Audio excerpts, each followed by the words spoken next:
Hi guys, how are you? I wanted to share a couple things with you for your assignment this week. If you've looked at your assignments and the lesson guide, on Wednesday you're going to be researching your own endangered species and you get to choose from an article on Newsy LA. I took one that I removed from the file to do a sample with. And I chose the American bison, which, if you remember, they were a very important part of the Native American survival. They roamed the plains, and remember when I was telling you how the Native Americans would travel with the bison because they were so needed for them to carry on with their daily lives. They use them for food, they use their bones and remember their muscle tissue, they use them to make weapons, they use their furs and skin for blankets and tents or teepees. So those animals were very important to the Native Americans living and surviving on the land.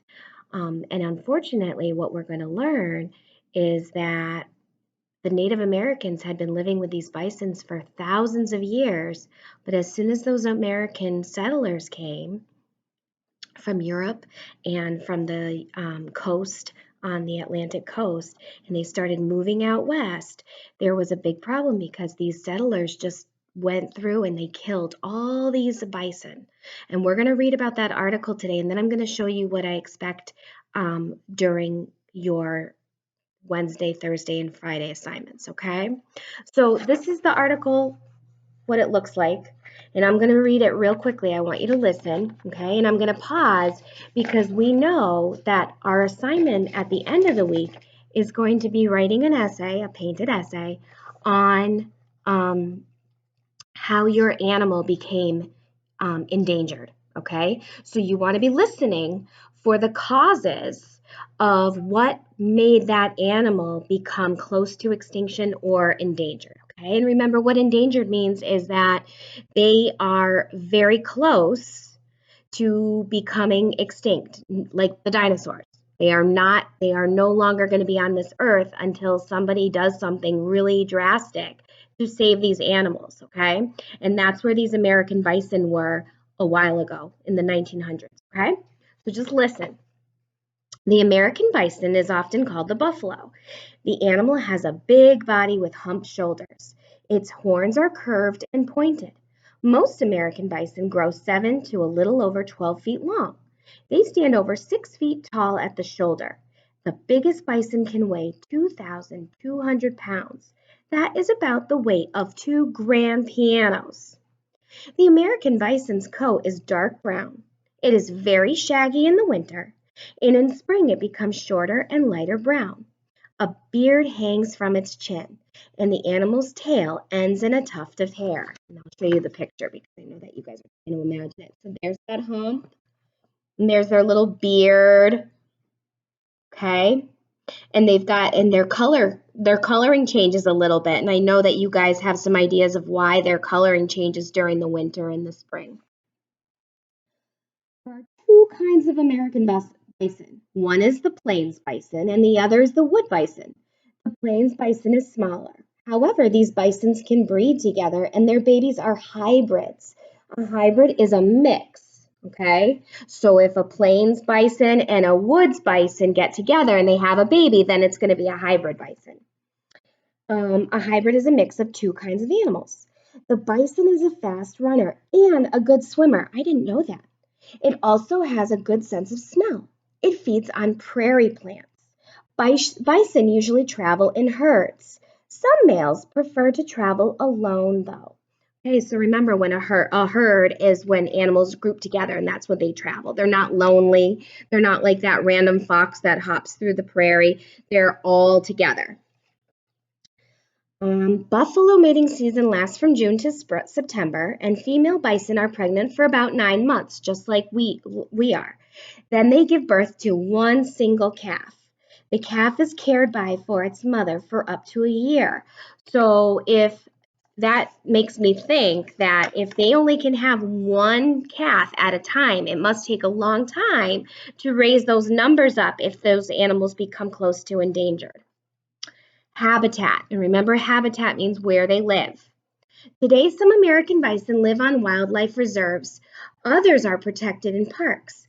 The largest herd on the public land is found in Yellowstone National Park. It's home to about 4,900 bison. Most American bison now live on private ranches. They number about 500,000 animals. Canada has about 11,000 wood bison. All right, so now they're protected. Okay, so we want to know, why do they have to become protected? All right. History and conservation is being protected. American bison are native to North America. They once roamed most of the central and western regions. Scientists believe that there were 60 million of them in the early 1800s. 60 million, that's a big number. Bison herds were important to many Native American groups, and we knew that. They provided meat and hides, and their hides were made into clothing and shelter. The number of bison dropped rapidly after the 1850s. The cause? I'm hearing the cause right here in the text, so I know that the reason for their endangerment is coming up real soon. More European and American settlers were moving west. They hunted bison for food and to sell their skins. The U.S. government, and that's the people that make the laws, and they are the ones that also encouraged the killing of bison. So they wanted people to. They said, hey, you need to go back out and you need to start killing some more bison. I wonder why. It was an effort to control Native American tribes. Killing bison took away an important food source for Native Americans people. It forced them to give up many of their traditional ways of life. So my brain is going back to my background knowledge, and I'm thinking to myself, we had a whole unit on these Native Americans. And we were talking about how those Native Americans and the early settlers, they didn't start to get along, and there was a lot of fighting. So this government, the U.S. government, wanted to make those Native Americans mad. They wanted them to move away. So their thinking is, I guess it was their thinking, that if we get rid of the bison, the Native Americans are going to have to go away and they're going to have to move somewhere else, or they're going to not be really happy because they're not going to have their food supply and their weapons and their shelters. That's really sad. So I'm just going to back up. So in the 1800s, there were 60 million bison. By 1900, almost all bison were gone. There were only 300 left in the wild. So in 100 years, we went from 60 million bison to 300. That's insane. That doesn't sound like people are just killing them because they need meat to eat. It sounds like they're killing them for just sport. American bison began their comeback in 1902. That year, the U.S. government, so now the government's like, maybe that wasn't such a good idea, created a small herd. It included about 24 animals. They put in Yellowstone National Park. No hunting was allowed at the Yellowstone, and the herd grew into one that exists there today. In 1922, the Canadian government set up a similar safe place. It is a wood buffalo national park. This park protected the last wood bison. Conservationists are people who work to manage and protect nature. They have worked hard to bring back the bison. Their work has had a big impact. Today, the American bison is safe from extinction.